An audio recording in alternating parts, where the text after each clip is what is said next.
On March 12, 1973, Debra Elizabeth Espey, a 19-year-old white female, went missing from the Okaloosa Walton Junior College, OWJC, located in Niceville, Florida.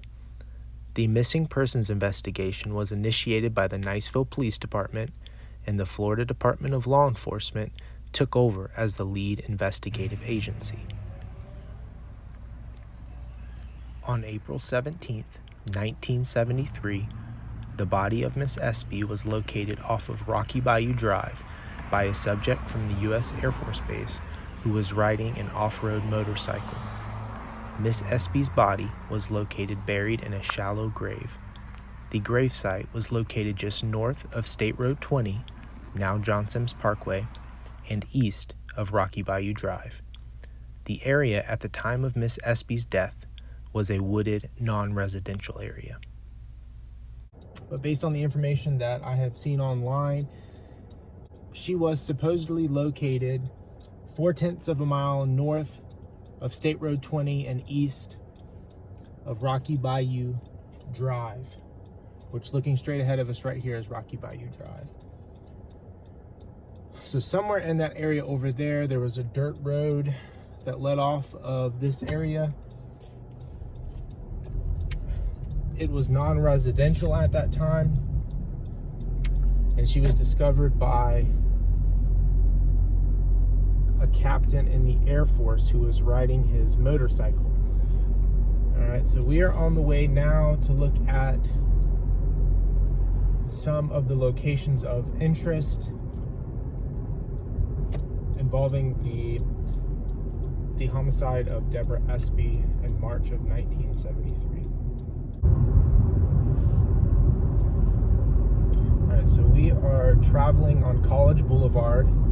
To the right is Northwest Florida State College. It was, at the time of Miss Espey's murder, called Okaloosa Walton Junior College. And according to statements from the family, Miss Espey attended one class that morning, and she was feeling sick, and she decided she wanted to go home, and she asked her brother if he could give her a ride home, and he was about to take a test, so he asked her if she could wait for him to take his test and then they would go home. Well, evidently she went ahead and left on her own, and according to an eyewitness, she was seen walking along this road, and this road is called Palm Boulevard. And that eyewitness stated that they saw her around 10 a.m. walking. So which way, I'm not 100% sure, but this is the road, Palm Boulevard. Now, there was another lady who came forward and said that she picked up a young lady and gave her a ride. The young lady was picked up on College Boulevard, which is coming up straight ahead of us here, and I'm going to show that to you. And she was picked up on College Boulevard, and she was taken to the intersection of 285.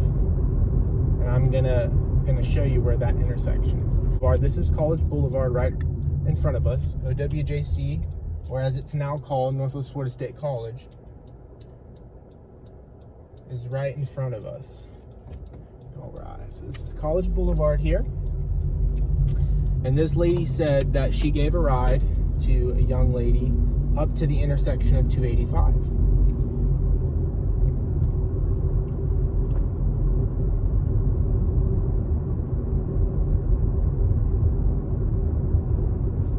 And this right up here, where this stoplight is the intersection of 285.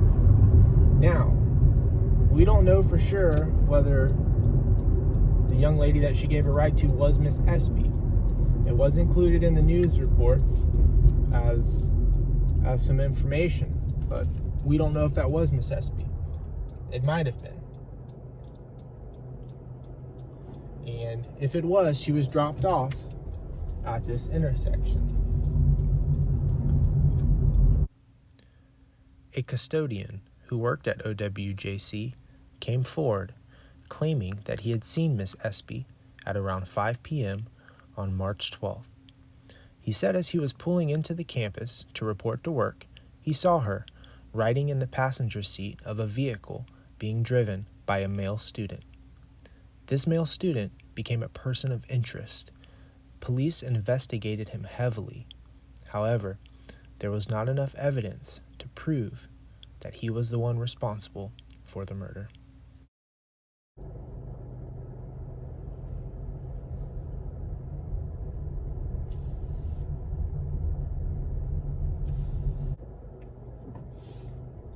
So what we have is supposedly Miss Espey leaving the school around 10 a.m.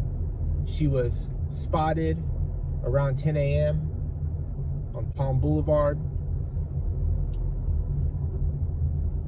There was a young lady that was given a ride from College Boulevard to the intersection at 285 around 10 a.m. And then Miss Espey was allegedly seen around 5 p.m. here, getting a ride from someone.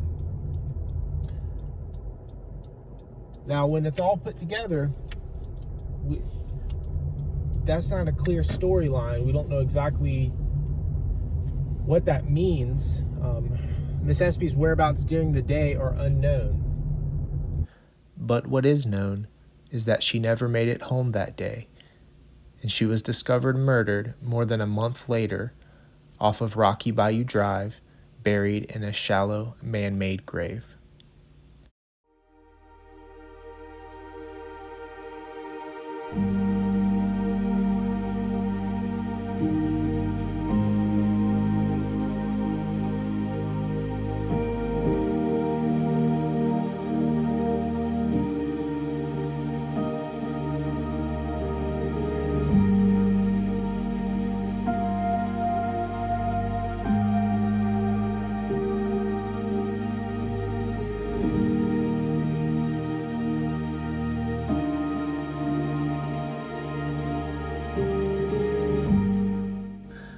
Was the person that did this random?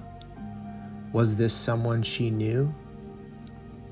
Debra was a kind, gentle, shy young lady with her whole life ahead of her.